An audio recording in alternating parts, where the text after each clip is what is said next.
Hey everyone, today we are going to review one of the most trending American film of 2022. It is Fantasy Football. The film was directed by Anton Cropper. It follows the adventure of Bobby Coleman, a NFL player that has skipped from one team to another, expecting to arrive on his feet. Now let's dive into the review and enjoy watching. Likes and subscriptions are highly appreciated. The story of fantasy football is clearly beyond ludicrous, yet that is the point. Being able to control genuine NFL players through a computer game is a fan's fantasy, and fantasy football follows through on that perspective. And keeping in mind that is a major piece of the film, the core of fantasy football is the connection between a dad and high school girl. The family of NFL player Bobby Coleman, Omari Hardwick, has been super supportive, yet the film is starting to negatively affect them. Hardwick and Martin function admirably together on screen. However, we can't disregard Kelly Rowland, who plays Bobby's better half and Kelly's mom Keisha. Rowland is a characteristic at playing a person who must be a family chief. Rowland is agreeable to watch on screen, and fantasy football is the same. Starlet Masai Martin plays Kayla, a lone youngster who's experienced childhood and favorable to hotshot wealth, however supportive of hotshot rootlessness as well. Bobby and his very much voyaged family have spent 12 years with his understudy NFL career inclined to fumbles, a sprinter who has lost a step in the speech of transmission stall announcers like Jim Nantz and Tony Romo, as themselves. The star running back invites Bobby and his family to his house for a party. Unfortunately, Bobby gets embarrassed by the youngster in Madden, causing them to leave the party.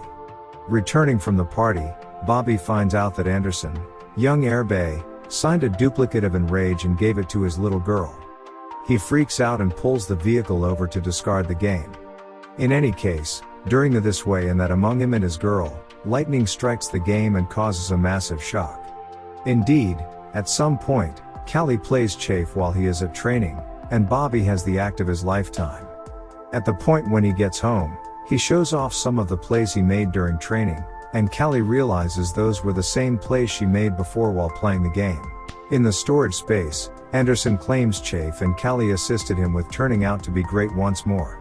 However, unfortunately, when he went to show them, the recording was erased, and Anderson embarrassed himself before the group. Sadly, when Bobby stepped on the field, he returned to struggling as he had for his last couple of seasons by bungling the ball.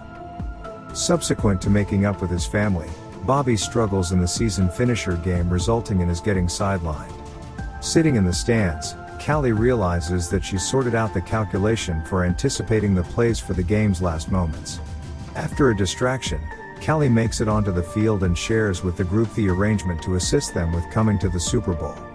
Mentor Evans says he could get terminated in the event that the play doesn't work, yet agrees to carry it out. Of course, the wild play works, and the Saints head to the Super Bowl, doing right by Bobby and Callie while the group works together. The supporting cast is driven by Rome Flynn, who plays rival running back Anderson Fisher. Bobby seriously hates Anderson, who broke the NFL rushing record as a tenderfoot and let everybody knows it. Flynn, who has showed up in shows such as The Striking and The Lovely and Dim's Anatomy, is engaging as Anderson, a presumptuous player who thinks everything revolves around him. So Bobby and Callie were never authoritatively caught by anybody. Instead, they had the option to make everything work, including winning a Super Bowl and fixing their relationship. With fantasy football being created by NFL Films, there are appearances from NFL personalities, specifically Master Football Corridor of Famer Tony Gonzalez, who plays the Falcons' lead trainer. It's interesting to see Gonzalez as the lead trainer since he played for the Falcons from 2009 to 2013. There are also appearances from Nate Burleson, Jim Nantz and Tony Romo, who work for CBS and cover NFL games each Sunday. Fantasy football is also created by Nickelodeon, an organization under the Vital umbrella that is starting to air NFL games as well. Including NFL personalities with the blend was a smart idea, as they add legitimacy to the film. Fantasy football is not an amazing football film that takes fans on a profound thrill ride. Yet, it is an endearing family film that happens to have a ton of football and computer game activity. Regardless of whether you really hate the NFL, rankle NFL, or football as a rule, fantasy football is a film worth watching during the Thanksgiving weekend. Thank you for watching. Hope you enjoyed the film.